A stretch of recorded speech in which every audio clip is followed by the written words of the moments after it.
after 6 months, I had to have this crisis meeting with the head of the VP of the logistics company. And he was a very aggressive gentleman who was about 50 years older than me and basically laughed in my face and said, "You're not even 30. How the hell do you think you can do this better than we can?" But agreed to tear up the contract on the basis that he thought we'd be back in a couple of months and was going to charge us twice the price when we came back. In 2012, we went from the first warehouse, which was just the back of the office in Surrey Hills, had probably about 20,000 stock in it. And 7 months later, our fourth warehouse on from there had about 1.2 million items of stock in it.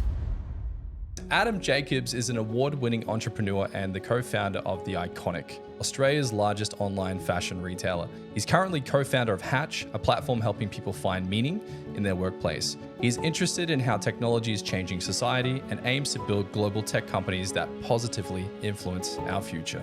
I would like to introduce Adam Jacobs to the Tiger Table. Welcome. Hey, Dane. Hey. Good to be here, man. Thank you so much, man. I know you're doing a bit of a media tour at the moment. It's a bit of a blitz, and to get some of your time is pretty rare, so thank you so much. Yeah, no worries. I literally got off the bed a couple of days ago from my knee surgery, so it feels good to be out and about in the real world again. Goodness, man. What happened? I want to say it was a really impressive sporting injury, but I'm sort of doing that as you get like late 30s towards 40 triathlon thing. Yeah. I just feel like it's a stage of life everybody hits. Like a midlife... early, I don't want to say I'm midlife. Do I look midlife? I No, don't think you so. look great, man. Thank I was you. going to say Thank you. early... No joke, early 30s. Yeah. Your complexion's yeah, great. I'm 41. Get so I out appreciate of, that. Get out of here, man. I'm already going great and everything, dude. This podcast is going good. So I started doing triathlons a few years ago and had COVID, and then after COVID got back into it too fast and was like sprinting up a hill in San Francisco to get back into training and tore a tendon in my knee. But I actually think it's a basketball injury from playing basketball for a long time that was then triggered by Oh, cool, triathlons. man. I played basketball in high school. Yeah. Sick. And so triathlons, how long have you been doing that for? I want to say I did. So I guess what happened was in 2018, I think, a really good friend of mine looked me in the eyes and said, "I could beat you at a half Ironman." And I was like, there's no chance you could beat me. He was British and he just had like a not naturally athletic vibe to me. Yeah. They get you off guard, some people. You just wouldn't pick it. You're like, you?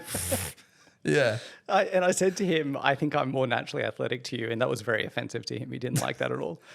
So we basically shook hands on doing a half Ironman together. Yeah. So we did, I want to say 4 or 5 shorter tries to work up to a half Ironman. Yeah. And then we did that in late 2019, just before COVID. And that just kind of got me hooked. And so I've probably done 10 triathlons now. You're getting that runner's high.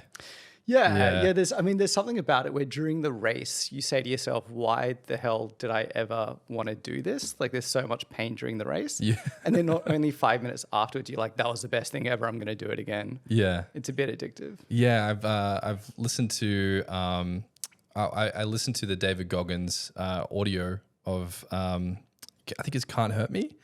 And I remember I used to go to the gym and I was like, oh, who's this David Goggins character? And I listened to his audio and I remember just craving running all of a sudden, because I'm not I guess when it comes to training, I love weights and I love HIIT and I love classes and cycling and stuff. But when it came to full blown just sprinting, running, triathlon style stuff, I was like, this can't be that great. And then I remember running and listening to the audio and I just got stuck on it for years, man. It's addictive. Yeah. I never liked it until quite recently. I always liked team sports. It was so much more fun. And I thought running was just boring and repetitive. Yeah. How good could it be? Right. Yeah. And then when I got into it for the triathlon training, it was so meditative. And I had this one album I would put on all the time. It was Flight Facilities Live in Melbourne with the Melbourne Symphony Orchestra. Brilliant. And it's just, it was the right rhythm for my running pace, but it was my happy place and I loved it. That's amazing, man. I remember, and we were chatting about this on a pod recently where supposedly listening to music during a triathlon or a marathon, in some cases it's been banned because it's a performance enhancer. Yeah, you can't, the tries, you can't listen to music during the race. So it's just for training. And then during the race, you just kind of try and stay present and there's people around you and you get energy off them. Yeah, interesting. The thing that blows my mind are the guys the pacers, how they run exactly to the minute. They've got these guys that run with backpacks and they've got a little flag and they'll say an hour 50. And they run to the minute. to the minute. So that if you pace with them, you know you're going to get that time. Right. Having said that, there's no way to check if they run to the minute, I right? Like mean, you'd think they. It's you'd good hope so. branding because You'd they've got hope the so. sign. Exactly. And you're like, Yeah. well, it must be true because they're carrying the sign. You know, you seem to be maybe someone that's like a little competitive natured, or you like to It seems that way from you our like a chat so little far, bit of but not always. rivalry, Yeah, a maybe. little Yeah, bit. yeah. We share that in common, man. But like, did that come in when you were a child? Like, when did that kind of rear its head? That's a good question. I mean, I grew up as one of four, and I think when you have a lot of siblings around you, there's always a little bit of competitiveness. Yeah, Like I true. definitely remember my sisters would like hide their plate of food from me, or like lick all their fries so I couldn't eat them. Like, so I think there's maybe a bit of competitiveness that's seeded. Little from chip just, on like, your shoulder, you know what I mean? Yeah, yeah. So Something. were you the youngest? Were you in the middle? I was number two. I Yeah. was two of four. Yeah. Yeah, and then, but I don't know. Like, I think for me, I've never been overly competitive. I just like to get amongst it and Yeah. and have fun. Yeah. I probably went the other way during university. Like, I didn't study hard at all. I just kind of enjoyed my time there. I played American football with a bunch of friends for like a couple of years, and that was really fun. Yeah. I hosted a radio show for a while. What? Wow. Yeah, like just did a bunch of like kind of uni life stuff Yeah. rather than trying to like do well or succeed. You were there for the experience, maybe. I was yeah. there for the experience, Yeah. and like they probably bit me in the butt a little bit because when I finished uni, my grades weren't good enough to get any of the jobs I wanted. Yeah. And so I just got knocked back from like every single job I applied to. Brutal. And that was probably a decent wake up call of like, yeah, you kind of got to work for what you want in Yeah. life. Yeah. And how old were you at that time? So I took a year off before I started uni, and I sold knives for a year, which is another whole story. Yeah. And then I did a double degree, which was 5 years. I did arts, which was mostly philosophy, and then business, which was mostly marketing and management. And then so when I graduated, I would have been like 24 or something. Yeah, and I think what I found interesting about like early on from what I've heard about you is that you were quite interested in things that like how things kind of worked and functioned, maybe. Like that's something that came naturally to you. Yeah, I think I've always been someone who wants to challenge the why. Like, Yeah. I don't know why, but that's the question I gravitate to. Like, why is this the way it is? Maybe not so much from a like an engineer's or a builder's perspective of I want to understand how it works, but more from a conceptual perspective of I want to know why we did this in the first place. Like, what question were we trying to answer, and are we actually answering that question? Yeah. So I think that took me to philosophy, and philosophy effectively is the study of looking at the world around you, observing it, understanding why it is the way it is, challenging people's existing perspectives, breaking down really complicated ideas into simple components and rearranging them to new ideas. Yeah. I loved all that. Yeah. And I think I thought at the time that it wasn't practical whatsoever, but it's a skill set I've used immensely all through my career since then. When do you think you like kind of started really picking that stuff up?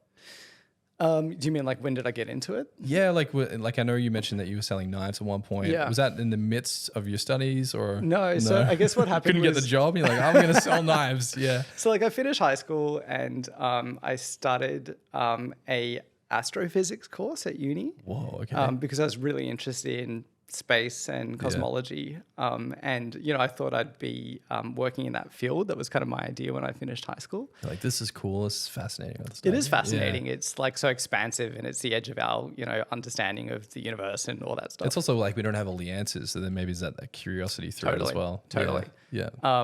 And around that time, my mum was like, okay, like you finished high school, like you've got to get a job while you're studying. Yeah. And she found this flyer in our letterbox, which is like student jobs, call here or something. And she like literally put it on my bed and I'm like, okay, I'll call it. And it's this company called Cutco, American company that sell kitchen knives. Yeah. Really high quality domestic kitchen knives. Yeah. And they sell it through a direct sales model. So they basically train uni students to go and do in-home presentations. Yeah. And then at the end of the presentation, usually it's a parent at home who receives a presentation, might buy some knives and then would refer their friends. Similar to like kind of like the Tupperware model. It's not or- pyramid. No. There's no kickback for like referring your friends. It's just out of the Gotcha. good of your heart. It's like, here's a uni student who's trying to make some cash. I like this product. bit of It's a a leg good up. product. Yeah. Yeah, like I'm just going to refer them to these people who I think might like this product. Yeah. So I started doing that alongside studying astrophysics, and the two things couldn't have been more juxtaposed. Yeah. And was that like door knocking centric or referral based? It's referral. So so basically you see one person, they give you 10 referrals, you call those people cold and you'd be like, hey, Sally or Michael, like I saw them last week, you're a friend of theirs, they referred you to me, can I come around and do a demonstration? They were pretty smart about how they did it because they basically made an incentive scheme for the uni students where if they did a certain number of demonstrations, they got some kind of kickback or incentive towards their studies, to their tuition fees. Wow, okay. So just even if you didn't buy anything, you're helping the kid out by like helping them pay their studies. There's a good feeling to the purchase as well. Yeah, it worked. It actually worked really well. So so I started doing that and it went really well for me. I was just like I guess I was really enjoying it. I think I learned the first rule of sales very quickly, which is that sales is not about convincing someone, it's about listening. And I just loved going in there and like understanding people and listening to them and figuring out like, okay, yeah, we're talking about kitchen knives, but like what's underneath that for them? Is it about safety because they've got young kids and they're worried about like the kitchen safety? Is it they just like love to cook and they want to impress their friends? Is it like what's their core emotional driver around like what's in their kitchen? Yeah. And then I would use that to angle in when I was giving the demonstration, and then I was selling a lot of knives, basically. Yeah, so my background, a little bit about me, I worked at Godfrey selling vacuums, doing sand demonstrations. Similar, like you get someone on the couch, you're like, tell me about your mattress. How many kids do you have? Do you have asthma? Like you're trying to find something that makes the product or purchase relevant to them emotionally rather than here's the features and benefits. It's sharp, it's this, it's that, you know what I mean? So Totally. Did you learn that from someone else or did you kind of figure it out? They were great in terms of training. I had this amazing manager called Roy, who's now still one of my best friends. Shout out to Roy. Yeah, give him a plug. He lives in LA now. And definitely one of the best sales managers on the planet, I reckon. Yeah. And he taught me so much. And like some of it was formulaic, but like when you learned the formula, you could then make it your own. So for example, they did this thing called I think it was a compliment sandwich, which was designed to build rapport very quickly. And the way it works is you're in someone's home. And so there's 3 steps to the compliment sandwich, I think, if I remember it correctly. The first is see something that you can relate to. So, for example, let's say they had a daughter at Ascom and my sister's at Ascom and there's like a note from Ascom on the fridge. I'd be like, oh, do you have a kid at Ascom? And then number 2 is show why you relate to it. Oh, because my sister's at Ascom and like I'm always chatting to her about experience. It's not just random, not just saying random stuff. Right. Yeah. And then number 3 is like then compliment them on it, being all like, you know, isn't it like an amazing school? Like you must be so happy that they're there. And those like really simple 3 steps like just moved you so fast along towards building rapport. What do you think that did in their minds? Like what do you think's happening to them when you're going through this process? I think it's just like building a personal relationship. I think it's someone who's relating to you at just a base personal level rather than having an agenda and trying to sell you something. Yeah. It's like a different layer of a conversation because there's that general conversation like, how's the weather? You know, like, how are you? Like that's like, for me, it's very surface, but now you're kind of getting a little into personal, but not so personal where they're like, whoa. Yeah. You know, you're trying to find that sweet spot so you can have something to converse about. Totally. Yeah. I think I've always been taught that like if you want someone to open up, just ask them about something that they're excited about. Like, you know, what are you doing at work right now that you're really pumped about? Or in this case, you know, parents are often excited about their kids. You ask them about their kids.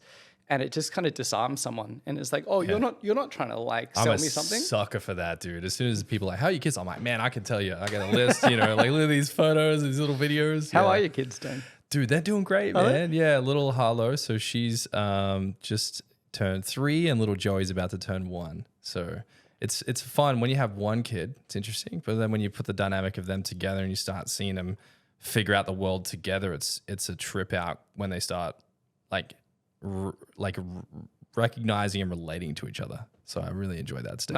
Nice. Yeah. How about you, man? You got kids? No kids. No. Definitely something I'd like to do at some point, but not yet. Yeah, well, you got me there, man. We're in report. I was like, oh, fellow dad, so it works, right? It would have been better if I could be like, yeah, totally. My kids are about that age too. But then you go to I've got nephews, you know, like it's kind of similar. I do have 2 nieces who are around that age, and I spend a lot of time with them. They're a lot of fun. Yeah.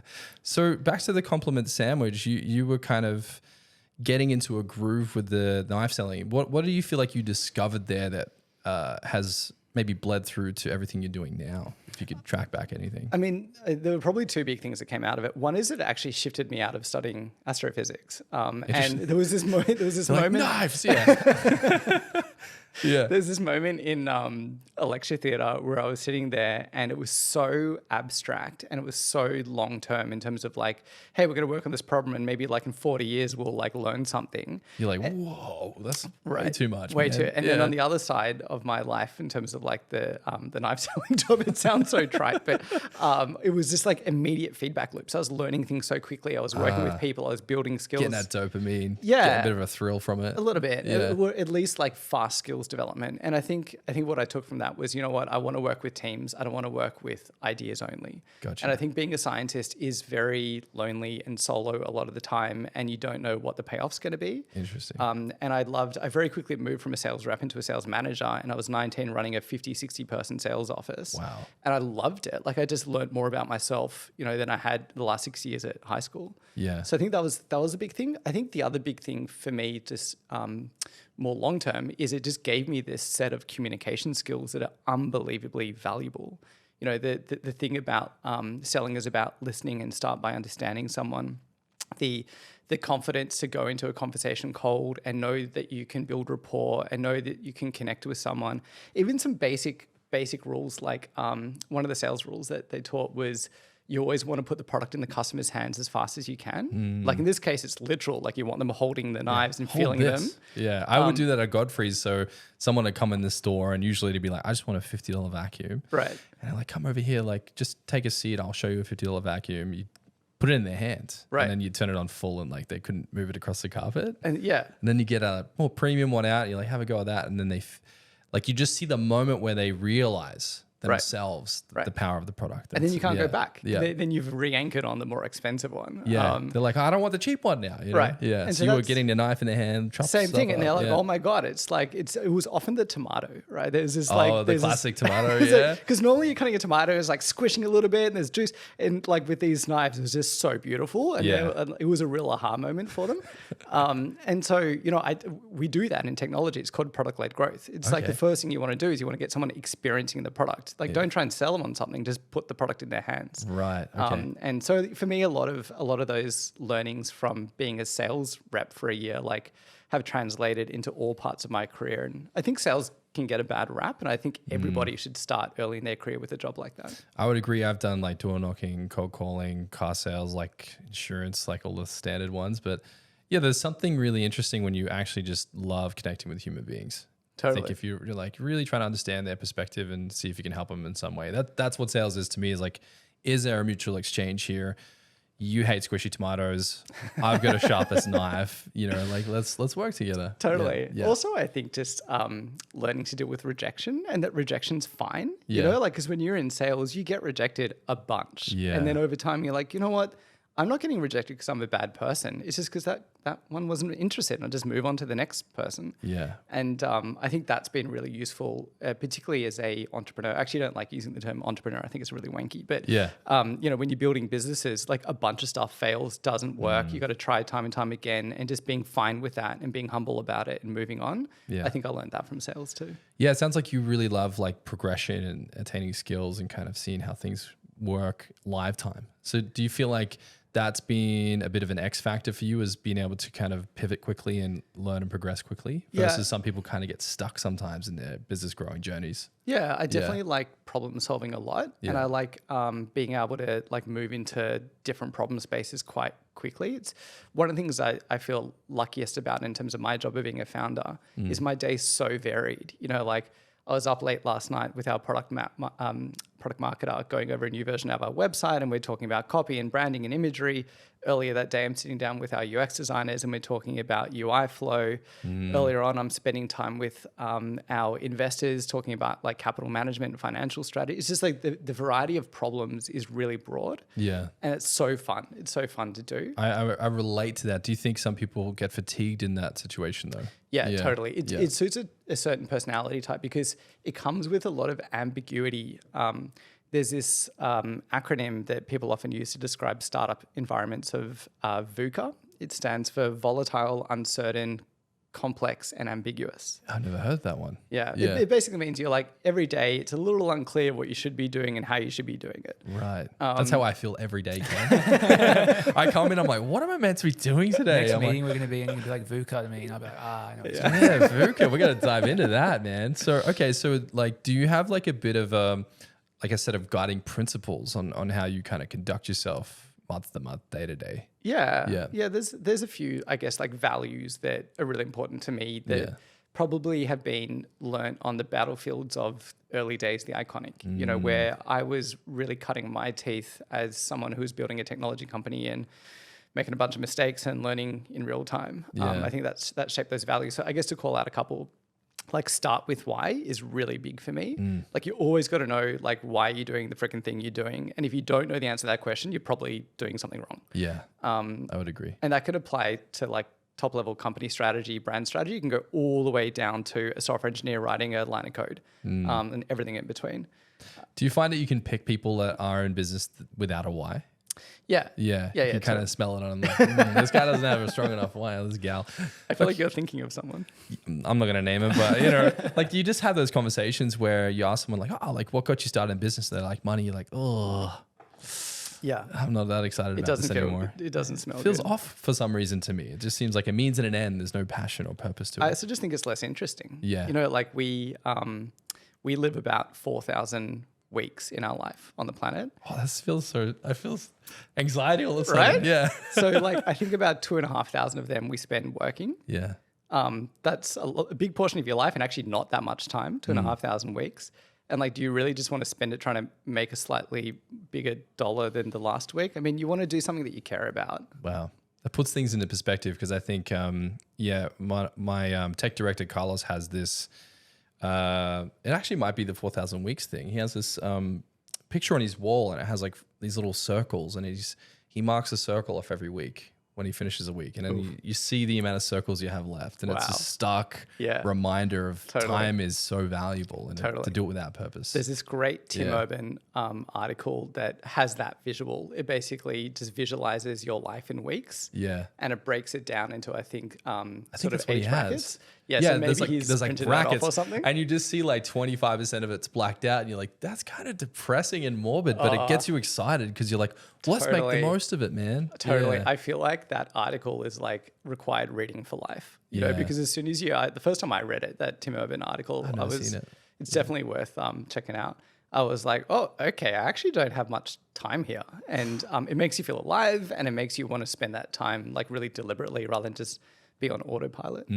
Okay, so how did you go from slinging knives and chopping tomatoes to starting the Iconic? So didn't get any jobs after uni. I eventually found a job with a hotel group, Accor. They have like Novotel, Sofitel, Ibis. I've heard of them, yeah. So I worked in their development department as an analyst. Okay. And like it's basically like playing Monopoly with someone else's money to build and buy hotels. Oh, geez. Which was quite fun. Big change, yeah. Yeah. How'd you get that gig? There was like a guy from high school a few years above me who was in that team and let me know there was an opening and I just interviewed for it. Yeah. I guess not many people applied. Yeah. Maybe you liked your competitive nature. He's like, this guy's got it, man. He could do some analysis. But that guy was my manager and he was also, I was really lucky with a string of managers. He taught me analytical skills. So if Roy taught me communication skills, this guy, Lindsay Lisa, his brother's actually Julian Lisa, the politician, if you've heard of Julian. Yeah. So Lindsay taught me how to analyze and how to sort of work with information to make decisions. Yeah. And I was only there for a year, but I learned an incredible amount and I loved it. But I'd always wanted to work in consulting. And I think my sort of drive to solve a variety of different types of problems was taking me to strategy and management consulting. Because effectively what you do, you work with a range of companies in different industries to solve like their most burning questions. Yeah. So I kind of stepped off that job at Accor, which gave me some real life experience into PwC in a consulting job. I was there for a couple of years and then went to BCG, the Boston Consulting Group. So when you say consulting, like what exactly would that entail? So I guess it's a range, but usually the work I was doing at PwC was usually on revenue growth. So a company like a big telco, like Vodafone, would say, we've got this new product, it's not growing as fast as we want, what can we do? Right, and you go there to kind of get your claws in it and figure out why. Yeah, you've got to figure it out. And usually they're hairy problems that like there's no obvious answer to. Yeah, and you're juggling different departments and different managers, and everyone has a different opinion. Like I remember when I was at BCG, the first project I did was for a large media organization, and this is like 2009. Yeah. And it was around the time that like all the classifieds verticals were going from print to digital. Oh wow. And they were like, what do we do here? Like, how do we not lose out to all these new websites that are like cutting our grass? And how do we sort of still have a valuable print a product and model whilst leading into digital? So that was like the first problem that I was sort of getting stuck in at BCG. Yeah. Which can get hairy because I think, like especially with data, like moving data, like we're in the midst of moving our sales operations CRM from one end to another, and it's you're like, how big is it? A deal is it? And then you're like, hang on a second, like it's going to take some time. Yeah. Like I remember when I was working at Telstra, they were moving off their old platform Siebel onto Salesforce, and it's like a 7-year plan. It's a long time. And like a full-time team just moving data. Like it feels too long. It's a long time. Like, geez, 7 years, guys. And we remember sitting on the Siebel at work and just be like, God, like, can you just update this system? It's so clunky. Yeah. I should be able to do this job in 4 minutes, Yeah. And then the guys at Vodafone, like 2 stores down, were just pumping out phones in 4 minutes. So it's just because we had this system. I digress. Okay, so you were picking up this analysis skills, consulting skills, I think is a little bit a different version of communication maybe, or I guess consulting then taught me a whole bunch of other skills. And I think what consulting taught me was how to make good decisions fast, because that's what you got to do as a consultant. You go into an ambiguous problem space, a lot of ambiguity. You get a lot of information very quickly. It could be qualitative, quantitative, could be people, could be all sorts of stuff, market data, competitive data. And then you've got to think clearly about the problem. Like, what is the way that we should solve this? What are the steps? And then you got to not go down to 100% on every step, but just go down to whatever percent is needed to make a call to move to the next step. And that's kind of what you do as an entrepreneur. It's kind of the same thing. You go into an ambiguous problem space. We want to build something better here. We don't know exactly what it looks like. What are the steps that are going to get us there? And then what data do we need at each point to make a good decision and move on to the next one? Okay. And then, so it was during this period where maybe you're shaking the right hands, talking to the right people, picking up these skill sets where you... Like how did you end up? How did it happen to the Iconic? Yeah. From what I understand, you were approached and there was a gap in the Australian market in e-commerce. Yeah. So I transferred to Copenhagen when I was with BCG to the Copenhagen office. What was that like? Oh my God. It's like a fairy tale. Yeah. You just spend your time riding around on bicycles, talking to delightful people. I don't like it's canals like everywhere. the internet. Whenever you go on the internet, you see Copenhagen, you just see bicycles and like people in the park. It's just like that. It's wow. I loved it. I love Denmark so much. I mean, it's pretty brutal for a good chunk of the year in terms of the weather. Yeah. But I feel like they gear up well for it. So I had an absolute blast there. I'd go back in a heartbeat. Yeah. But I was there for about 6 months when I was approached by a German venture capital fund. Yeah. And I was planning to be there like 2 years. I'd basically packed up my life in Sydney. I broke up with a fairly long-term girlfriend. I had a big farewell party with all my friends. Yeah. And you were gone. I was, I sold my stuff. I was gone. And like going in the CIA, like cutting ties and everything, man. I definitely thought I'd be gone at least 5 years. Okay. You were like, this is my next step. Yeah. Like was Copenhagen for a few years. I was going to do an MBA in the States after that. Yeah. And so then 6 months in, I get approached and this German venture capital fund were like, look, we're funding ecom plays in Europe. They're going really well. No one's doing anything yet in Australia. They knew a really close colleague of mine that they were also approaching, and he was sort of like treating us as a package deal. It's like, well, what if the two of us started a business together and you guys gave us some funding? So that was the in. But I said no for about 3 or 4 months. Really? Yeah, it was just it wasn't what I wanted to do. I don't think it's kind of random. You've cut ties. You've moved your whole world. Totally. You're 6 months in. Yeah. And then they're like, hey, Australia. You're like, Yeah. And this VC are notoriously challenging to work with. They're like very aggressive, very smart, but like big personalities. Yeah. And so I was like, you know what? I'm kind of good with the path I'm on. Yeah. And then they just kept hounding me and saying, come on, this is an amazing opportunity. And eventually I kind of had time to stroll the canals in Copenhagen and really ponder my life. And I think the conclusion I came to was I was thinking too much with my head and not my stomach. Maybe it was the right plan to like stay in Copenhagen and go to an MBA. But what I actually felt like I wanted to do on, deep down on the inside was build something myself, like build something of my own. I was like really excited to do that. So I said to myself, you know what, like this might not be the right timing, but it is the right opportunity. And it's the thing I'm more excited to do when I wake up in the morning. So fuck it, like let's just give it a shot. Cool. Yeah. So you just felt like, was there a moment where you had an epiphany when you stroll on the canals? Like what happened? I think at first I tried to do lots of pros and cons lists because I'm like a little bit too analytically being minded. one of our, being a fellow strategist of mine, you're like pros, cons, collecting the nodes. Yeah, it was completely useless. Like that didn't help me. It just sort of showed me the pros and cons, but didn't help me like answer the question. Yeah. It's just more data. You're like, oh. Yeah. And I don't think there was like an epiphany moment. I think it was just finally I listened to the right source, which was my gut. And it kind of led to that decision. Packed up in Copenhagen and came back to Australia, and my ex-girlfriend was like, what are you doing here? And started the Iconic. Wow. Okay. And then I guess talk me through the creation process. Was it, how did you come up with the name? Like, what was it like in the very hatching of, and we'll come back, no pun intended, but like, what was it like at the birth of the brand? It was a scramble. Like we knew that there was a window of time where someone in Australia was going to build a really great online fashion retailer. Yeah. Because the way I understand it, is it, you were telling me this came ASOS?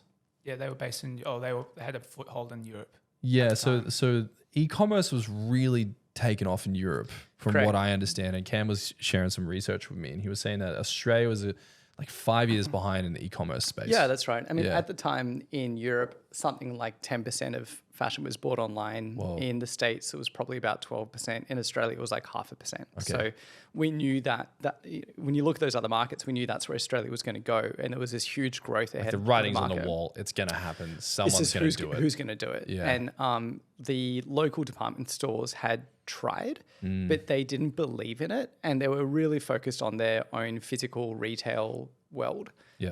So they were kind of like, no, we don't think that's a thing, which was in hindsight obviously a bit foolish. Now they're actually really great in terms of e-com. And it's like the Blockbuster. They just maybe got a little stagnant maybe. Yeah. And then so I guess we knew we had this window. So we had quite a big team from the get-go. It was about like 30 odd people who were just putting the website together, getting the first products up, like just making everything happen. Yeah. How'd you get the team together? That's a lot of people to get together quickly. So the VC that we worked with had a bunch of e-com players in Europe they were funding, and we took a lot of people from Europe over to Australia. They were already up and running. They're already samurai at their craft. They'd done it before. They'd like built an e-com platform, and they were interested in spending a bit of time in Australia, and we were like, come out here, help us get off the ground. You've done this before. So that was really helpful, like tapping into that network. It made a really big difference. Yeah. And then I think, we incorporated the company, I want to say in August 2011, and the website was live late October. Okay. And that's when we were trading from. So it was very fast. Like in terms of getting a retailer together, it was about pretty aggressive back then. Yeah, very, very with such aggressive. new technology to people. And then did you have the name? Like, how did that come Yeah, the name's a funny journey. So we, like naming an online retailer is a bit tricky because there's like a bunch of criteria you need to meet. Like the domain needs to be available. The trademark needs to be available.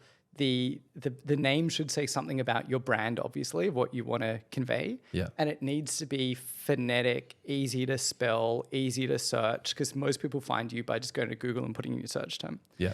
And so we basically like brainstormed like 100 names. We had a spreadsheet of like these criteria across the top. We were trying to rank them. The name that we was at the top of the list, we actually didn't use. It was Zalora, which we then gave to we've got a sister company in Southeast Asia called Zalora. So they took that name. How do you spell that? Zalora. Okay, yeah, Zalora, yeah. It's got a ring to it. And then the one we did go with was the Iconic Room. So that's what we started with. And the idea of the Iconic Room was this virtual wardrobe that you walk into and you can explore. And And then we're like, it's too much of a mouthful. So we cut room and we got down to the Iconic. And then we were like, it sounds pretentious. We want to just go down to Iconic. And there was this like Queensland couple who owned the URL iconic.com.au. Yeah. And they would just not sell it to us. Yeah. It was like a sentimental thing for them. So we were like, You're like, we're trying to change the industry here. It means something to us. Yeah. So we're like, oh, I don't know how we feel about the iconic. It feels pretentious, but like, well, let's just go with it. Yeah. And then within a few months, it felt right. Like we kind of grew into it and we started to really like it. That's interesting because we do naming here and it's a tricky one. Would you say that, you've started quite a few companies. Would you say that the name has to hit before you go? Or do you feel like the brand builds the name? I think the brand builds the name. Yeah. I think you definitely get bonus from the name hitting before. Like the iconic is a useful name. Like you get a little bit of a like, oh, it must be important. Must be good. Must be. I guess what we wanted with the iconic is it felt the definitive place. Like if you're going to shop online fashion, this is the number one place. Like it's like the Disneyland of like where to go. Yeah. So Interesting. there's a bit of a hit there, but like, no, I think you can imbue meaning to the name just by the company that you build for sure. I think the most important thing with a name is it's like easy to remember and doesn't offend like a large percent of the population. Yeah. They're kind of like the two things. Which is interesting, like in the Australian market, because like at that time in 2011, would you agree that a lot of our big retailers were based off people's names, like Harvey Norman, Joyce Main, David Jones, Myers?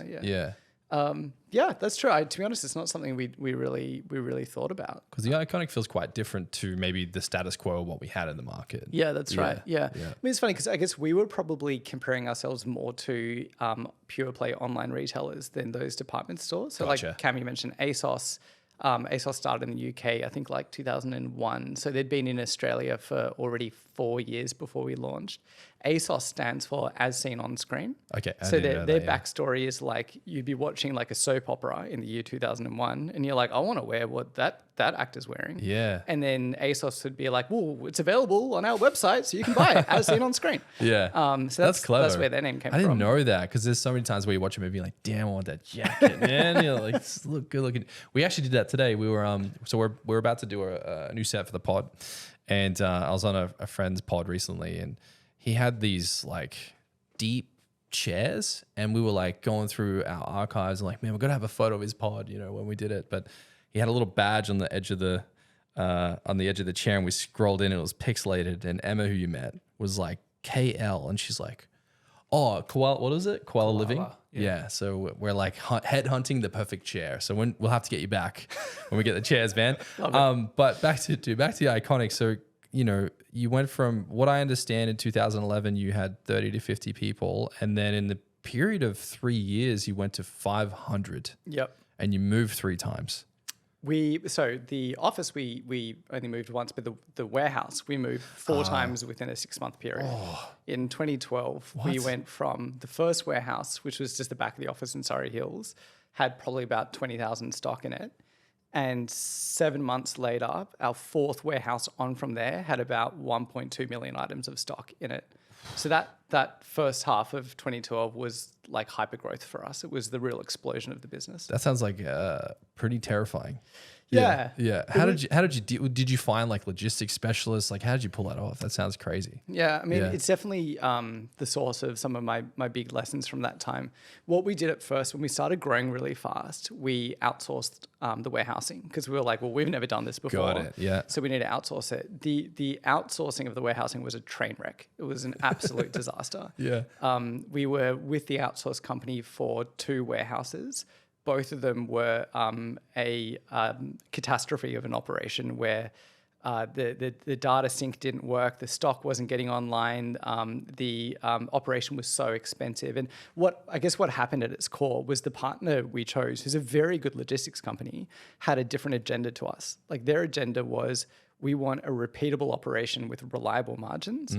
Our agenda was we want innovation. We want a fast-growing operation with fast-changing processes to continually compress our margins as we get bigger. Right. And we just didn't want the same thing. And so we like kept getting into conflict and at loggerheads. And after 6 months, I had to have this crisis meeting with the head of the VP of the logistics company. And he was a very aggressive gentleman who was about 50 years older than me and basically laughed in my face and said, you're not even 30. How the hell do you think you can do this better than we can? But agreed to tear up the contract on the basis that he thought we'd be back in a couple of months and was going to charge us twice the price when we came back. That sounds like a brutal negotiation. It was pretty hard. And it was made harder because at the time, as a negotiation tactic, they, without telling us overnight, locked off all of our security passes into the warehouse. So we had like 40 people working in the warehouse that turned up for work one day and just couldn't get in. And they were like, sorry, you're not operating today. And so all these customers are making orders and the stock's building up and the whole thing's becoming this enormous liability and we're about to go bankrupt. It was like, shit. Yeah. How'd you get out of that? Like what was, okay, this moment takes place. Where do you go? Okay, first step X. Like how do you start to solve that as a, I know you don't like the word as an entrepreneur or as a business operator. Yeah. The first step was, do we want to in-house it? Do we want to do this ourselves? You know, because it feels, I think what I learned was you just shouldn't outsource a core competency of the company. Like if you want it to be a core competency, you're going to care about it more than any other partner. If you do outsource it, that partner has to be so values aligned to what you're trying to get out of it. And they were not. They had like a different incentive than us. We're doing it our way. We're not doing it your way. We didn't even want to solve for the same metrics. Like we wanted to solve for innovation. They want to solve for like reliability. So I think that was the first thing is got together with the leadership team. Do we want to in-house this? Do we want to make it our own? And that was a brave call because we'd never done it before. By that stage, it was a pretty decent sized operation with like 120 odd people working in it every day.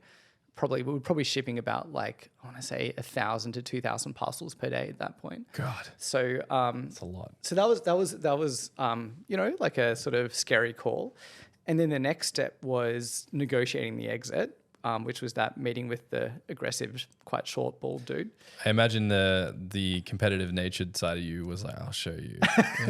I was so nervous going to that meeting. Because it was a real make or break moment for the company. Right. And I remember sitting in the car park. I had a Mini Cooper back then. I was like in my Mini Cooper in the car park outside of his office. It was like in the west of Sydney at this logistics hub. And I was talking to one of my co-founders on the phone, just getting a pep talk. And they were just like, get me G'd up. You can do it. You got this. It's going to be fine. I'm like, it's going to be fine. It's going to be fine. And then I guess the third step was finding a space very quickly. So we engaged a lot of different warehousing real estate agents. And eventually we found this big empty warehouse that used to be Sleep Cities. Do you remember Sleep City? No. Mattress company. Okay, sorry. I've only moved there recently to Sydney, so maybe it was Sydney only. I don't know. Yeah, but they were like a mattress company that went bust. They moved out fast. There were still some mattresses around the place in the warehouse. You need space for mattresses. Yeah. So we took that space, and that gave us, I think, like 3 weeks to move in. And within that time, we had to set up racking for 500,000 items of stock. We had to employ another 50 people. We had to set up a technology system. We had to move 250,000 items of stock over a weekend without customers knowing like any of that was happening behind the scenes. Yeah. So I think the thing I take away from that, the learning I take away from that was like the importance of leaning on your team. Like we had this conversation up front before any of that happened of like, do we want to do this? And if we want to do this, we're doing it together. And we had a group of, I want to say 30 to 40 people who are sort of like quite core to our operations that just drove us through every hurdle we came up against. It was like, shit, something didn't arrive on time. How are we going to get the racking up? We're going to figure it out. We're going to just make it happen. And the motivation within that group was why we succeeded. If there wasn't that buy-in as a group, it would never have happened. How do you think that takes place? Because I've seen companies with teams where that's not taking place. There's obstacles in front of them and everyone's finger pointing. It's like that Spider-Man meme where everyone's like doing these ones. Like, how do you get a team rallied around that? Because I feel like 30 people, like did you interview the right people? Like, how did you create that dynamic? Yeah, I mean, I think there's a few things I've learned around how you build high-performing teams. It does start with who you hire. And there's 2 really important criteria that often gets too overlooked when you're hiring. The first is just mission alignment. Do I really care about what this company is doing, or is it just a convenient job for me to have? So the fact that the majority of people are like, I want to create a better online shopping experience in Australia. Like, I'm excited to revolutionize e-commerce in Australia, meant that this hurdle was just nothing for them. Like, yeah, if this is what it takes to create like the leading e-com player, fuck yeah, we're going to get it done. Yeah. So I think that's the first thing. The second thing when you're hiring is values alignment. I think too much experience and skills are prioritized over values. It's like, how's this person look on paper? Are they like a rock star? Have they done something really impressive before? what really matters is like when the pressure's on, like where do they go? Like how do they behave? And do they behave in alignment with the values that we're trying to build as a group? So one of the big values at the Iconic, we used to call it we're stronger together. When the pressure's on, we support each other. Like we get in, we're one team and we make it happen. Yeah. And we really tried to test for that when we interviewed people. And fortunately, that's what played out in reality. Yeah. So what's something someone can do to kind of test if someone has that? Because that's something we do here. Because I would say that we're quite an aggressive team where we came out of nowhere, and in 4 years we're almost 30 people. And in the agency space, it's kind of aggressive for brand creativity. Yeah. Ad agencies, different story, but yeah, how do you vet that out? How do you find that in people? So like before I answer, what do you do? How do you test people when you're interviewing? So one thing that we do in the interview process when we sit down with someone, some things I look for. Number one is, are they a little rebellious? You know, do they have a little bit of edge to themselves and a little bit more of that they have confidence in who they are? And you can kind of tell by how someone dresses, how they carry their body language, how they speak. I'm just looking for tropes and traits to go, this person's got a little swagger, they got a little of their own pep, and they're a little, how would you say, Cam, like a little, not opinionated, there's a little bit of you can see a rebel streak in them. So you'll see that in the workplace. Everyone's wearing black and flared boots and, you know, like all kinds of interesting things. I really don't fit in here, I gotta say. No, you do, man. Like you're unapologetically yourself. That's kind of the thing, right? So, you know, I would say if someone dresses, the weird thing here is, and word to the wise if anyone's applying here at the moment, like if people show up in a suit and tie, it's just like have you done your research on what we're all about, you know? That unapologetically yourself thing. We look for that. The second thing we look for is like, do they actually have a creative bone in their body? So, you know, even our, you know, Rachel, who's in our administrative team, she creates jewelry on her free time. So we love it. Like Cam here paints, does photography. You know, one of the girls in the design team runs a K-pop dance crew, and that's cool. It's like if they have it's like you're a natural creative. You can't help it but be creative. And we find that bringing creative people in, they're always trying to find a way to solve a problem. Love that. Yeah. Yeah, I think there's like real clarity over the values you care about: rebellion, authenticity, creativity. Yeah, like that's. And I stole the rebellion one, so I can't take credit for that. That's all right. I read David Ogilvy's book, and he said he would try to hire rebels because they would do it their own way and find better ways to do things. Yeah, that's cool. I think that's definitely the first step, is like knowing what you stand for. Yeah. For me, something I've learned in terms of how I test for it is a lot of tell me about a time questions. I think where people often go wrong in interviews is they ask a lot of hypothetical questions, like if you worked here, how would you be creative? Which mostly just tests for whether someone can think on their feet. Like it tests for extroversion. How I would ask it would be like, in your last job, what's something you did that was really creative? Yeah. So you ask for like a real life example in the past against a value you care about. And then the trick is to not just accept the surface level answer, but to dig like 4 or 5 levels down. It's like, well, why did you do that? And why did you do that? And like, how did you get that idea? And like, well, how did that actually work? Right. And then once so there's less rehearsing, and then they really happen to dig into the weeds of things. Exactly right. The first answer is the easy rehearsed answer. Yeah. The second, third, fourth follow-up question gets to the truth. You can't rehearse anymore. Now you're just like saying what's real, like what's coming to mind of that experience. You're just making it up versus like getting the real answer from someone. Yeah. Yeah. And that tends to work pretty well. What are some things you look for in those answers? You're like, okay, this person's the type of person who's ABC. I look for what they're motivated by. Yeah. So a question I love to ask is, tell me about a piece of work you're really proud of. It's a simple question that's very revealing, because people take it in a lot of different places. Like some will talk about a goal that they've hit. You know, like, oh, we had this sales goal and we got there. And so they're very like goal oriented. Some will talk about like a team process, like, oh, this thing wasn't working as a team. So I like took the initiative to figure it out. Now everyone's so much happier. So they're kind of more about like people and how people work together. The ones I get really excited about in particular, the ones that are quite like customer focused. So it's like, you know, I just off my own bat, I noticed that the users were having this problem on this part of the product. And so I just did a bit of research and I found like actually it wasn't working properly. It was a bug. And I fixed it, and now like all these users are like not having that problem anymore, and it's like I'm motivated by like user experience. Yeah. So that's a question I love to ask. And I guess depending on the role, you're like, you know, a sales role, dude, this person's goal oriented, perfect fit, and what have you. Role or team composition. Sometimes Yeah. you want a bit of a balanced team. And so you're sort of thinking about how you round out that team. Yeah, you nicely. don't want to clone everyone and have all the same thing. No, Yeah. we definitely found that at one point early in the Iconic, we did some like psychometric assessments of Like the the disc leadership profile team. stuff, or like Yeah, we did LSI, lifestyle inventory. I've seen that one. Yeah, I mean, yeah. they're basically all like just colors on the rainbow of the same primary colors. Like it's just variations of the same thing. But what we found was like, 80% of the management team had the same personality profile. Got it. And that was a real like wake up moment for me of like, I think I'm hiring people who have my personality traits. And actually we need a lot of different thinking styles on this team. Yeah, which is the lesson I learned very early on. I was like trying to hire myself and people. And then,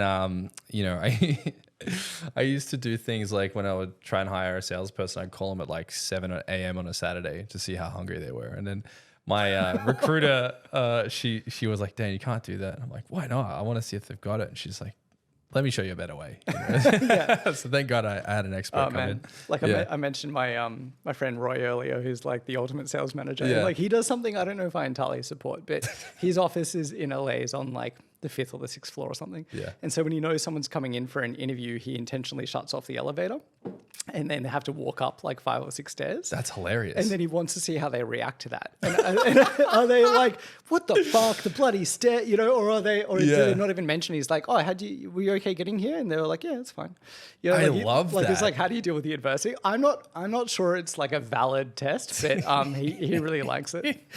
That's funny, man. That's one of the best ones I've ever heard. I've heard of a few other ones. Like, do you have any other tests that you guys do now, like with Hatch or the new companies? For everybody who joins, we do a take-home assessment that tests like a core skill of their role. So for me, like the two best indicators of whether someone is a good fit for your team is those tell me about a time questions around the values that you care about. Yep. And it's a simulation of the work they're going to do. Gotcha. So they're really the two things that we invest time into. Love that. I want to pick your brain more on that. But I guess to wrap the Iconic story and to dive into Hatch, because I want to unpack that with you. From what I understand, and Cam was showing me this, and this is crazy, man. So in Australia, for those that are abroad, we've got Myers and David Jones. But I would say, like, from what I understand, that you 4x'd those two retail giants in Australia combined in revenue or profit, was it?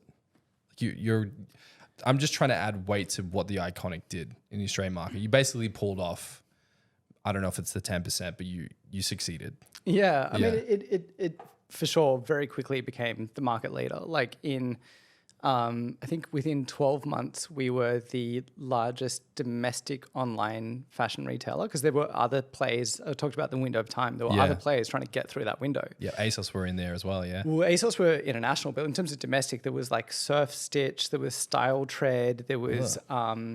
there was a bunch of local online only retailers. Yeah. And so that was the first hurdle for us, was like to become the leader of the domestic group. Yep. Then it was the international group. So there was like ASOS, Net-a-Porter, Boohoo, Nasty Gal shipping into Australia. Yeah. And I think we became the overall leader, including international retailers within maybe 18 to 24 months.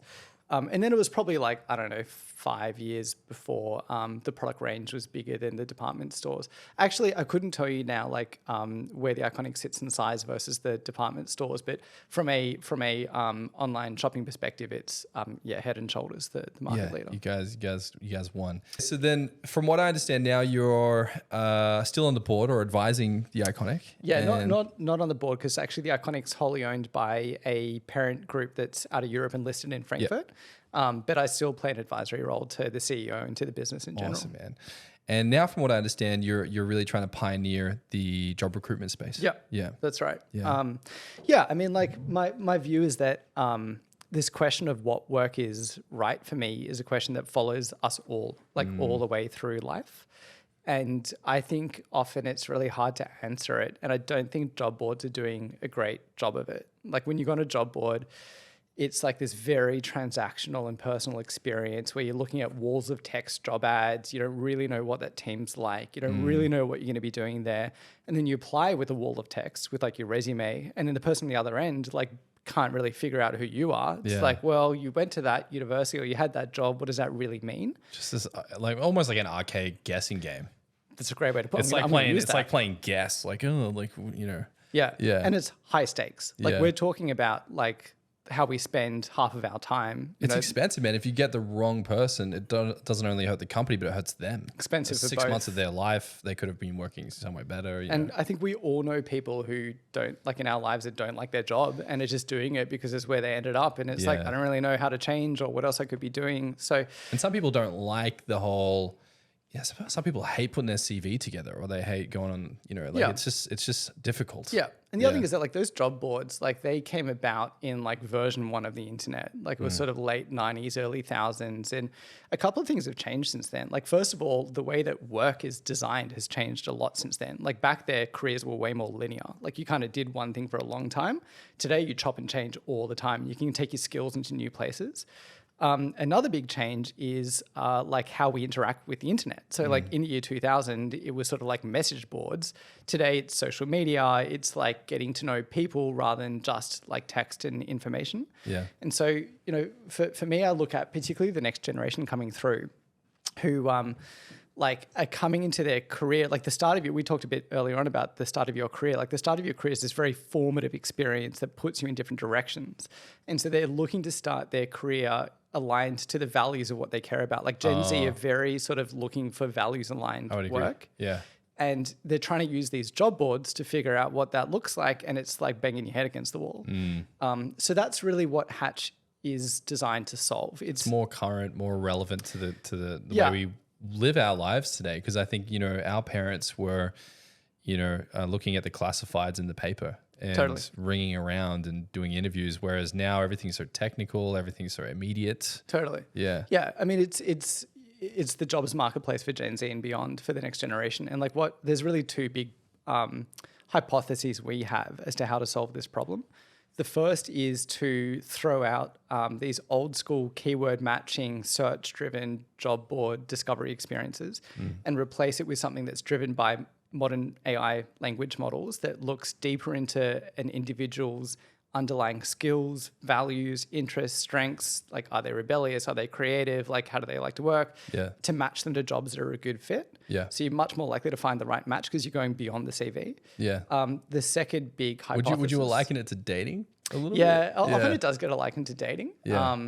And that's probably the second one for us is like a job board is about someone browsing ads, Yeah. whereas Hatch is about people connecting with people. Yeah. So like teams have a profile, candidates have a profile. You get to really see, feel, understand people, and they get to like connect. Yeah. And that's a bit like a dating app where you're like, you know, it's a bit more transactional, the swipe left, swipe right, but you're like getting to meet real people. Yeah, so essentially, you know, it would be fun if you could look for a job and swipe left or swipe right, and just know a little bit more. You know what I mean? Yeah. Yeah. And there's definitely elements of that in what we do. We serve up matches and we get feedback on are they good matches for you, and then you know based on whether you like it or not, the matches get better and better because it's got that AI model behind it.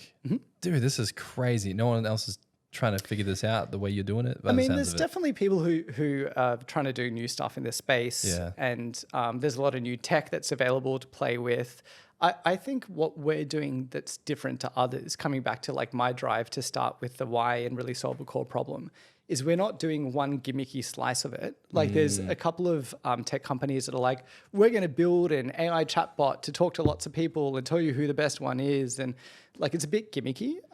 It feels a bit like heartless almost. Yeah. Yes, it's starting more with the solution rather than the problem. Right. And how would you identify what the problem is? And when did you start to pull that thread? Like, there's a problem here, and you started meditating on it and thinking about growing this company. The problem is like what work is right for me. Yeah. And a lot of people, a lot of the time, don't know the answer to that question, and they don't know how to answer that Did you question. pick up on that at the Iconic, or did you just always feel that way? Yeah. Like, where did that come from? I think I saw it from two sides. Yeah. I think I saw it when I was young in my career, like that whole story about I didn't get any of the jobs I wanted. I was like, where do I go next? And I think I like problem solving. I think I like these things, but like where should that take me? And I also saw the value of like answering that question by trying things out in real life rather than just sitting on a couch.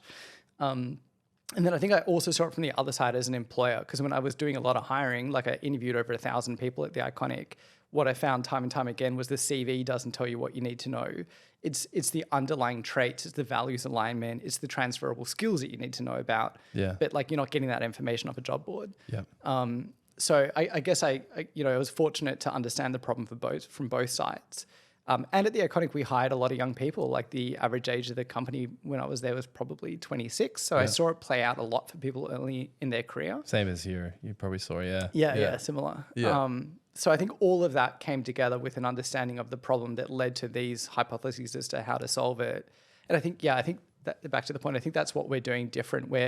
We're building a overall marketplace that includes the candidates, the employers, the profiles, the technology for the matching, rather than just like one little solution slice of it. Yeah. So that we can genuinely solve the problem for a young person, what work is right for me, and we can solve the person for an employer, which candidates are right for me. Yeah. That's probably the difference. That's fascinating. And there's so many moving parts to this. So before we jumped on, we were talking about like you have, from your perspective, different playbooks that you can apply to scaling a new enterprise, a startup. Have you approached this differently from The Iconic? Like what's the different playbooks someone can lean into when starting something like this? Yeah. It has been a different approach. So maybe I'll just start with like what the playbook at The Iconic was in terms of scaling its awareness and acquisition of like more shoppers. Yeah. And then I can compare that to Hatch. Nice. Cool. So like The Iconic growth is driven by inventory. Right. Inventory being like, what brands do you have? What products do you have? Because when people are shopping, it's a very search-driven experience. They go to Google, they're like, I'm looking for some whatever, like Nike shoes. I'm looking for a black party dress. They type in a search term. It takes them somewhere. And you always want to be at the top of that search list. And so if you've got the inventory, you can show up in the results.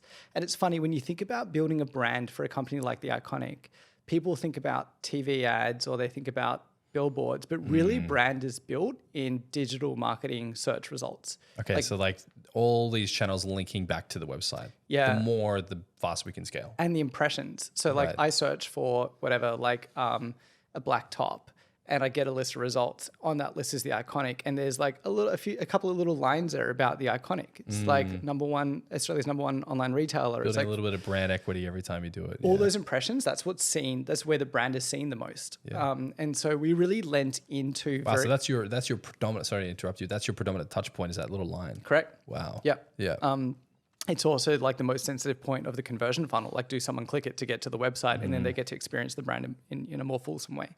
So we spent a lot of time on making sure we had the right inventory in terms of the right products, fashion products, and then just connecting them to all the different parts of the internet of like where people are searching to find them. Yeah. That was like the workhorse of building the brand. Okay. And then what we did on top was we did some really targeted, efficient, above the line advertising purely to say like, this is something to pay attention to. Yeah. Because this is a bit like contextual to the time, but around 2011, 2012, 2013, like Australian shoppers were still a bit skeptical about online retail.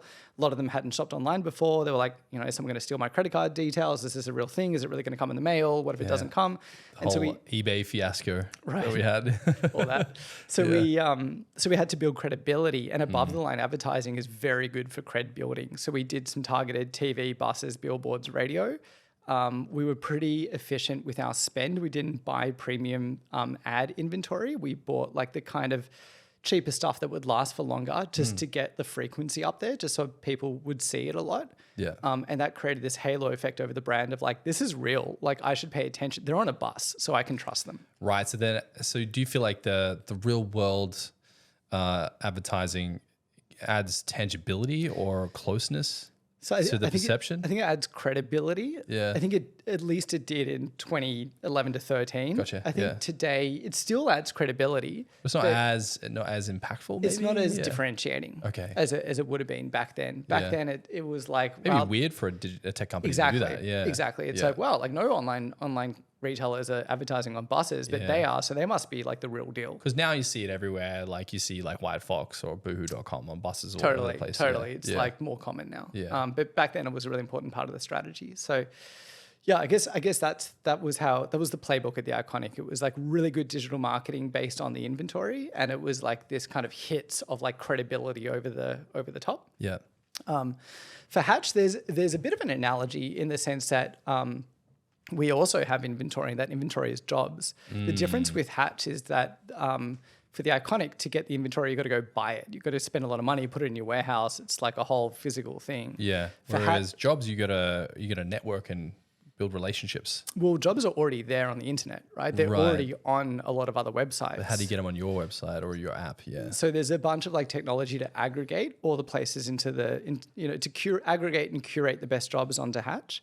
And then there are like a bunch of marketing campaigns to go to the companies who are advertising those jobs saying, hey, we're promoting this job for you. We've got a great talent pool. A lot of young Australians are now using Hatch. You should claim your job to receive applications. Yeah. And that play works really well. Yeah. And then I guess what we're doing on top of that is quite different to the Iconic. This is a totally different play, but we're really at Hatch, we're chasing a product-led growth strategy.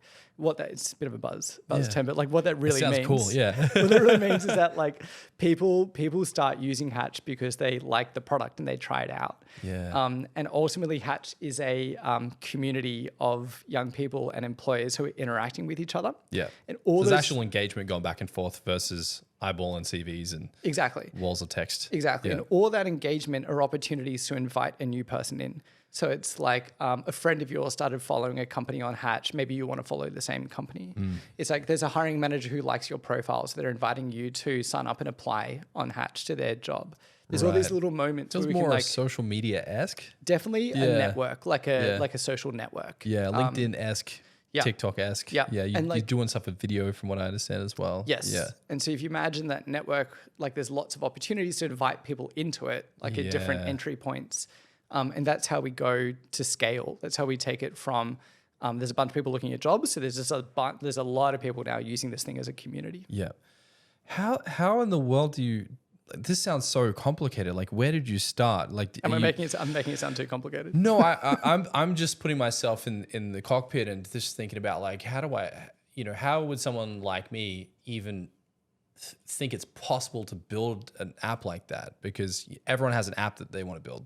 Yeah. Like, what's the first few steps where you go, okay, I got to get VC, I got to get the crew, I got to get the idea, the pitch. Like, yeah.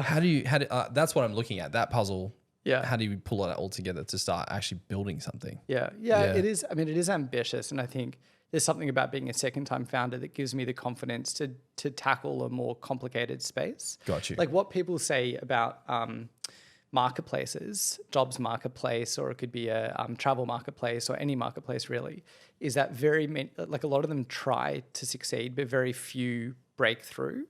And the ones that get to scale are amazing businesses. They're really big, they're really sustainable, they're very long term. And so to get to scale, you need all the different pieces of the puzzle to like sing in harmony together. Yeah. So I think it's a ambitious one to bite off for a first time founder. I think it's the second time I've learned a bunch of stuff and I feel a bit more equipped for it. Yeah, it's it's like your experience at the triathlon now. You know, you're a veteran. You're a David Goggins of the space. Yeah. Hopefully, Hatch won't need knee surgery, but yeah. But I think to answer your question in terms of where do you start, the analogy I really like here is the skateboard to racing car analogy. Have you heard about this one? No. Okay. So if you want to build something new, and you've got this idea in mind of what you think it needs to look like, the very first thing I think you should do is build the smallest version of it just to achieve the value that you're trying to give someone. Okay. So if we're trying to give a young person the value of discovering jobs that are a good fit for them, what is the simplest, smallest thing that we can do that's aligned to our solution idea to achieve that goal? Yeah. And that's the skateboard. It's like you're trying to get from A to B. Like the smallest thing that gets you there is a skateboard. And then once you get to B, you turn your skateboard into a bicycle. And then you turn the bicycle into like a Hyundai i30. And then you turn that into like a Formula One racing car. And then you turn that into a rocket ship. So like rather than trying to build the rocket ship from scratch, you just start with what everyone thinks they have to do. Yeah. Like to succeed, I got to go get the app fully launched, fully fledged. No way. In all its no glory. way. You let go of all that. You just start with the scrappiest, rattiest skateboard that gets you to B. Yeah. And then you build from there. It's funny because like you mentioned Fred from Finder before. Yeah, we love Fred. And like a piece of advice that I've heard Fred give that I think is really, really good advice is when people ask him, how do I know if I should do my startup idea? Like, is it good enough? Yeah. his advice is tell your idea to 10 people who really, really love you and want you to succeed in life. Yeah. And then check back in a week and see how many people each of those 10 told themselves. And if they only told your idea to like no one or one person, then you're not onto something. So you don't ask them to tell anyone. No. You just find out if they did or didn't. Yeah, you just check in. And if they're like, it was such a great idea, I told this person, that person, if they told the idea to like 4 or 5 or more, you're probably onto something. Yeah. And you don't even need to build anything. You just see if the idea's got play. Like if it's like resonating and if it's going to spread. Yeah. And I think that's like a great way to get started. That's happened to me when we talked about we want to do a personal branding event in Australia. We want to be like the first to do it. I told a few key people I trusted, and the word spread, and now everyone's doing it. I'm like, it was good. I shouldn't have told anyone. Yeah, but yeah, I get your point, because I think if ideas are worth spreading, they're probably good. Yeah. Did you do that with Hatch? We did. Yeah. We did. We basically did a bunch of research in the background, like when I was still at the Iconic, talking to a lot of young people, talking to a lot of employers, hearing about what was going on for them, sharing an idea, refining it, sharing another one.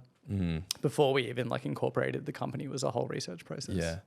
And how's it going for you so far? Yeah, great. So we, by the time this podcast is out, we would have already announced a funding round that we just put together by the end of last year, which we're really excited about. And I guess what we've seen is in the past couple of years, Hatch has grown a lot in Sydney. It's been primarily operating in the Sydney market. We've seen about 10x growth over the past 12 months. Wow.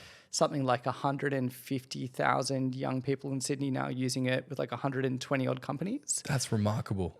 It's growing heaps. We're really excited. Yeah. And then, off the back of this funding round, we'll push out nationwide, and we'll look to make it the primary place in Australia where young people look for work. Yeah. And then after that, we'll think about international Christ, growth. man, how do I get involved?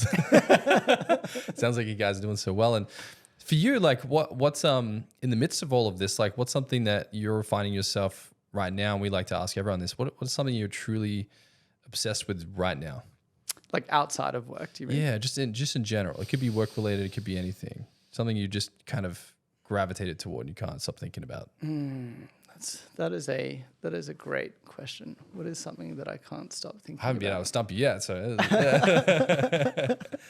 think I don't know. The first thing comes to mind, I don't know if it's particularly interesting, but we are looking for a new office at the moment, because we're going to be hiring another, we'll probably be doubling the team over the next year or two. The team? At the moment, it's just under 20. Yeah.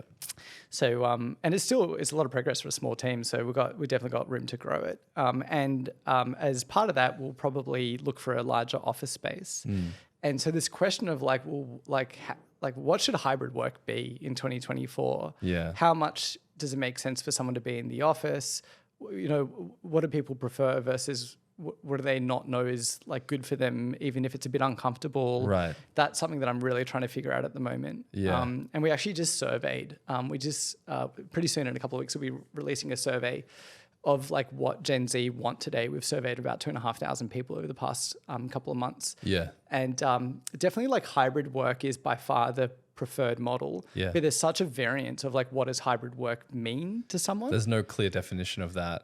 And I'm really worried that like without good boundaries within a company, then like a hybrid model just like loses on all fronts. It's a bit wishy-washy. You come in when you want, but when you do come in, the people who you want to see, you don't know if they're really going to be there. And there's no rhythm. Yeah, exactly right. Exactly right. Yeah, because I feel like in business, something that's really helped our team, and we get criticized for this as well, but we're really trying to focus on an in-house model, because we notice our competitors are all going hybrid, and we're like, let's just be an anomaly. Let's see, because I love being in person, similar when you're putting your knife selling team together. Like I like the camaraderie, I like the rah-rah, I like the office chat, the banter, the jokes, and the togetherness. Do you feel like that's being challenged? Do you think that's going to ripple and create difficulty with a company to try to get its rhythm? Because I feel like because of that, we have such a good rhythm, and then we can tell if there's a part of the team that are struggling, everyone feels it because we're together in a room, and we're like, let's rally around them. Whereas when we were an online model, you couldn't quite pick up on the nuances of how someone really felt. Yeah. But if you're in a room, you can pick up on those little subtleties. Yeah. Yeah, you definitely see companies struggling with it. Like you see particularly the big tech companies that went to fully remote and during COVID, and now they're trying to bring it back to like more office time, and they're seeing those challenges. Like they, they're finding it hard to really get momentum when half the people are in the office and half on Zoom, like those meetings suck. Yeah. They find it hard with people who are entry level in their career to learn from their peers and their more seniors because they're not spending as much time in person. Yeah. So I think there are challenges there. And I think in general, like you're seeing companies move more back towards more office time. But I think my personal view is like flexibility is good. Like this is a young company that you guys have, but if you've got an older company where most people are parents, that flexibility is amazing. Like it means that they can work better because they can design their week around what they need as a parent as well as a colleague. That's a really good point, because I think where it's really needed is when you're a parent. When you have a 2-year-old or a 3-year-old or a baby, like, man, that stuff matters. Yeah, you see it yourself with your kids. Should we Yeah. talk about your kids again? Because they're great. No, it's fine, man. It's, I don't know how much value is there for the listeners, but I can get what you're saying, because like looking at Ellie, like there's just times where like a mom is like just craving time with the kids. Yep. And it's just like having that flexibility to be able to do daycare, drop off, and all the rest. Like parents are juggling so many things. It's not like they wake up, have breakfast, and go to work. They're waking up, kids are screaming, there's tantrums. It's like, it's hard. I understand. And if there's not a flexible model, the rigidity makes that juggling harder, puts a lot of pressure on the parents, means they're not showing up as their best self to work. So I think the flexibility is amazing. I think the question to answer is like, how do you put in place clear boundaries so that people know like what is expected of them, but they still have the flexibility to, when they need to look after the kids or whatever, they can. Yeah. And I think companies are trying to figure that balance out. And I'm watching that happen. And then I'm also thinking about it for our company. So it's something that's like on my mind a lot at the moment. That's interesting. Is there things that you're doing to try to understand that? Like, are you reading books? Are you doing research? Like, where are you going to try to collect that info? I guess like we're pretty lucky in the sense that we already talk to a lot of employers who use Hatch to hire people. So I'm like hearing what's going on in all those companies, and that's like really, really helpful. So you're really close to the problem. Yeah. And then I think also, I talk to our own team and like hear their experience and what's happening for them and what's working and what's not working. And probably between those two sources of information, I'm trying to figure it out. Okay, cool, man. That's fascinating. I can understand the dynamics and the complexity of this problem, because you can't just have, it's almost like there is no one answer. I feel like it's so much related on or dependent upon maybe the age of your workforce, the location geographically. I would imagine there's so many nodes, and it might be, like you said, different playbooks for different types of businesses. I think ultimately what matters is that you have clearly defined guidelines of how you want your policy to work. Like, for you guys, if it's like we're a 5 days a week office, that's great. It's clear. And when someone's thinking about working here, they can opt in or opt out of that. Yeah. What's hard is if you're like, it's a little bit like this and it's a little bit that, and it's kind of up to you. And people are like, but like, what is it really? And does that fit with me? And am I going to be happy there? Right. So it just needs to be very definitive. It's got to be clear. It's got to be clear. It doesn't really matter if you're like 0 days or 5 days or something, as long as it's like a clear policy. It's like on Facebook, are you single or are you like in a relationship? Like it needs to be that definitive, I think. And that's what we've done on our LinkedIn ads and our Seek ads is like, we're an in-house team, just to let you know. Cool, man. So I guess just unpack one more thing with you before we wrap our time together. We like to ask 2 interesting questions. Cool. One is, what is the strangest thing that you've ever done to make a profit?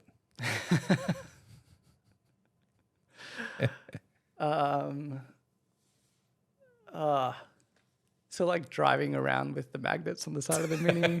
I think that might be up there. It can even be earlier in life, We'll come back to that if you like. Yeah, I mean, it's not the strangest thing, but like the thing that I feel like was the hardest work for me was one of my first jobs. Was working at this little kiosk, and my job within this little kiosk was it was like an Italian kiosk, and they sold a lot of mini pizzas. Yeah. And every day for like 7 hours, I would be in this sweltering kitchen cutting out mini pizza bases. That's it for like 2 summers in a row. Yeah. And it was horrible. Yeah. And I think I learned something there's something like meditative that I learned from it, of just the value of like the hygiene factor, like just getting the basics right. Like it's literally the base of the pizza. Like you gotta be disciplined about like making it work day in, day out. And like, Right. I don't want to cut pizza bases my whole life, to get me wrong. Yeah. But I think I learned the value of getting the basics right in work through that experience. That makes sense to me, man. Yeah. I remember when I worked at Burger King, and this was my second job, and my job was essentially I was feeding meat into a giant broiler machine, and the whole day just 8 to 12 hours in front of us just feeding this thing with meat. So at Burger King or Hungry Jack's, you have basically a conveyor belt, and you have a frost freezer, and you have essentially it's a chisel, but it's like these tongs, and you have to like crack the gaps between the meat, but there's a process for hygiene, and you have to do it the right way. There's a rhythm process. But I agree with you, man. I still talk about that to this day. People are like, what are you talking about? I'm like, everything had to be locked down onto a system. And I was a part of this, I was a cog in this machine of this operation. And there's something interesting about being on the factory line, so to speak. You know what I mean? Yeah. The other thing that comes to mind for me is one of the TV ads we did for the Iconic. We used the Bondi Hipsters. Did you ever? I never saw that. We'll have to pull it up. Yeah. Do you know the Bondi Hipsters? Yeah. The two guys. Yeah. And I don't know why I just had this real hankering to like be an extra in that ad. So I kind of like shoehorned myself into this as one scene. Wait, who did you pitch this to? The ad agency? Yeah, it was like, can I be in the background? Yeah, and they were like, I guess. Yeah. So we're on the set, and it's the concept of the ad was like all the things that are shit about a shopping center. Like if you have to spend your Saturday traipsing around the mall, like all the shit things. Yeah. And one of the scenes was like you're stuck in an elevator with like hot, sweaty, smelly people. So I'm like one of the people stuck in the elevator. So we can actually find this ad and see you in it. I think you'd find me in there. I found it. We'll watch it after. I love that so much, man. I don't know if it made the final cut, hey, but I spent a lot of time on set in that bloody elevator. Yeah. And for you, what would you say your X factor is as a business owner? Like what gives you an edge? I think cutting quickly to what matters. I think like when you're a business owner, and honestly, just like a leader in general, you don't need a business owner, but just like a leader in general. Leading a team, what have you. Yeah. A lot of your value is knowing like what's worth your time, like what's worth focusing on, because you'll usually have a to-do list that's like 5 times longer than the hours you have in the week. Yep.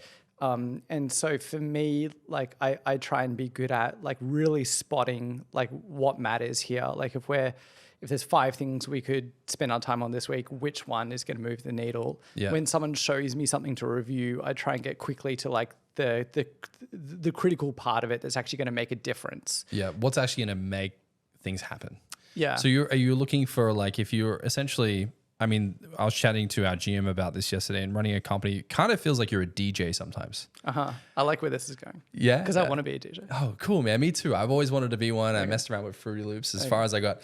But yeah, if you look at a business, it's like you've got thousands of dials in front of you. So think about you're in a studio, and the artist or the talent in the booth is essentially the representation of your business in the market. You have all these dials, but it's not the giant from 0 to 10 one dial that makes a difference. It's the 10% over here, the 4% over. It's the tweaking and DJing of everything in harmony that seems to move a business forward. And that's what it sounds like you're talking about, is like, where's the noise? What are the dials that aren't really that relevant right now? And which ones are the ones I need to focus on? Yeah, but I also think that like in terms of cutting out the noise and getting to what matters, there's a risk that people like they make things too complicated, and they're like, how do I build some like crazy mental model of like all the things that come together? I think at the end of the day, you've just got to look at the person that is your customer. So for us, it's often like young people looking for jobs, and talk to them and ask them what's going on for them. So like if I'm never sure what the right thing to focus on as a company is, I'll just talk to 5 or 6 people who use our product. And by the end of those conversations, I know what we should be doing. Right? Because it makes everything real again. They're like, well, I used it last week and this was good, but that sucked and that sucked. So I didn't use it again. And you're like, oh my God, like you're right. Like that's something we need to prioritize right now. Yeah. So that, I guess talking to your customers, for me, is what makes your strategy decisions crisp. I would agree. And it sounds simple, but so few people do it. And one of my, we'll kind of end it on this, but like my favorite story, I think, is in the e-commerce space is Jeff Bezos don't know if you know this, but Amazon.com used to be called Relentless.com. I did not know that. And Google used to be called Backrub.com. That's That's a weird one. But yeah, Jeff Bezos, when he only sold DVDs, I think he sold CDs, DVDs, and books. That was it on Amazon.com. He sent an email out to 1,000 people, and he basically just in the email said, hey, if we sold all of this stuff, what would you want us to sell? And he said, I got an email back of a list of everything. And then he realized in that moment, we need to build the online Walmart.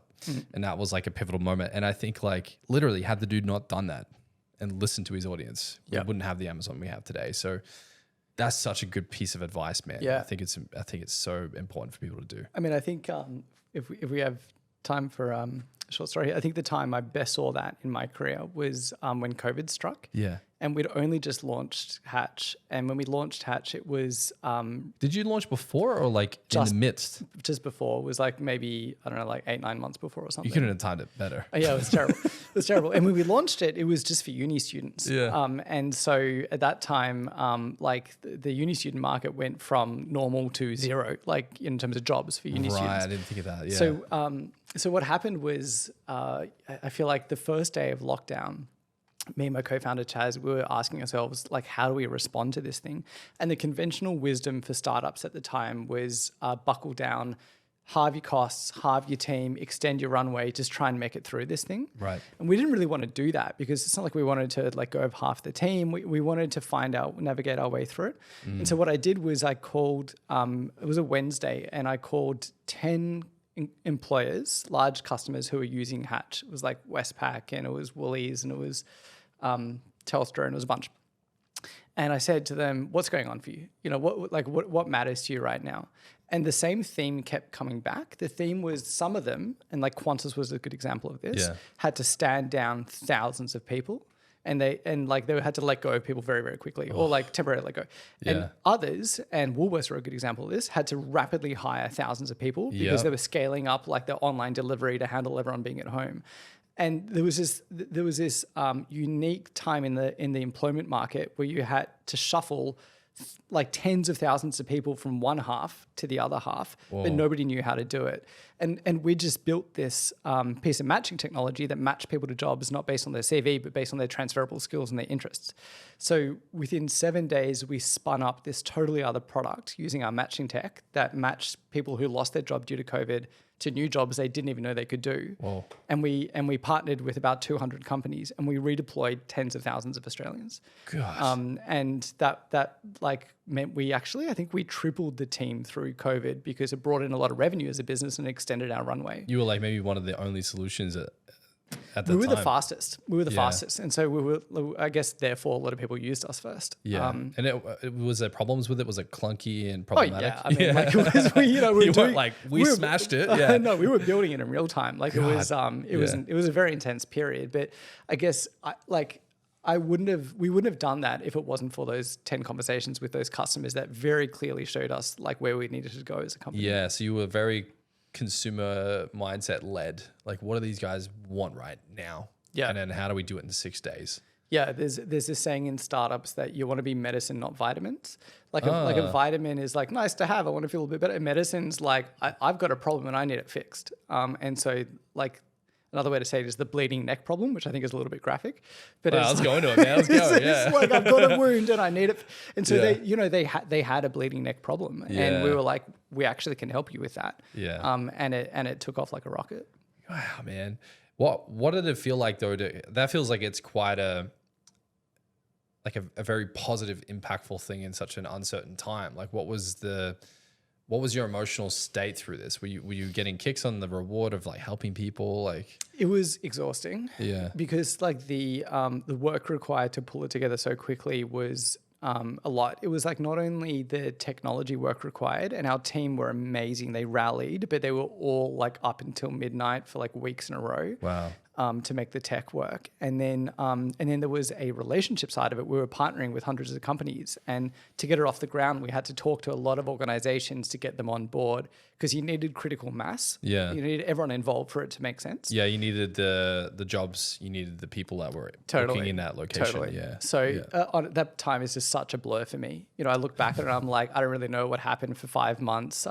There's a lot of skateboarding. a lot of skateboarding. And like it got big, and then so it's on the news, and I'm doing like a live broadcast over Skype from my living room, and it was like the whole thing was just like a bit like alternate reality. Yeah. But it was a unifying moment for us as a company, and I think what it did for us as a culture was it, like I mentioned earlier, when the pressure's on, you see where you go to. Like where we went to was back to our mission. It's like, okay, shit, there's a lot of pressure on, things have changed. How do we now help people find work that's a good fit for them? Well, the way we do it now is by redeploying all these thousands of people to new jobs that, you know, they can do during COVID. Yeah. And I think that was clarifying for our team to be like, that's what we stand for. And it's not only about uni students, which is where we started, it's about everybody. Yeah. Man, I'm just honestly sincerely fascinated at your ability to think about so many different perspectives all at once. And I definitely think that is an incredible gift, and that's served you remarkably throughout this season. I just love how people-led you are and how much you care about your team. And yeah, it was heartbreaking to see how many people lost their jobs and got laid off. And it feels like sometimes companies can be quite stone-faced and just cull and, you know, go into survival mode versus how do we have our cake and eat it too? And it sounds like you just did something epic with that, man. Yeah. So I hope you're out of the blur and you're into the fun again. And Definitely. I'm excited to see what happens in the coming week. And if you need investors, let me know. But genuinely, man, thank you so much for giving us some of your time. And we've got to get you back once this thing is cranking. Yeah, I want to hear about it again. Would love to. Yeah, it's been a really great convo. I appreciate the time.